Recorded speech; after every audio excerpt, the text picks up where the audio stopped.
Rezani Toptiro, falando aqui sobre a importância da mobilização.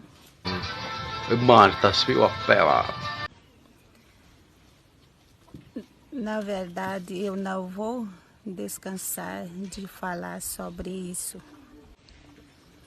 Nós mulheres fomos a Brasília participar. A nossa luta continua. De nossa força, estamos juntos com a minha comunidade da Belinha. Sangradouro. Uau, na taiva no apuaca, sique geral da aldeia Sangradouro.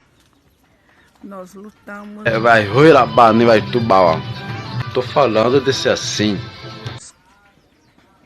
Contra com agrochavante e marco temporal.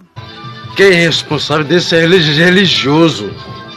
A isso, como acabou todas aquelas matas pequenas e nós vivíamos no Cerrado, a ideia é acompanhar o agronegócio, para que os índios possam desenvolver e participar na economia brasileira e acompanhar a tecnologia, a modernidade, a globalização, mas não perdendo a cultura do nosso povo, as nossas tradições.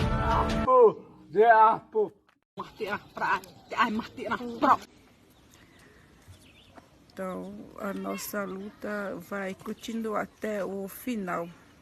Na hora matapure era do Iuau. Tava assim mesmo. Aí o próximo né? O Raninja, né? A roupa também disse Raninja. Em primeiro lugar, eu agradeço o apoiador CTI, Associação Aran. Associação Aran, a presidência do documento é falso. Ninguém assinou aqui. Ninguém assinou. Falaram que todo mundo assinou. Parabéns aos índios. Deram uma demonstração de que é preciso reagir.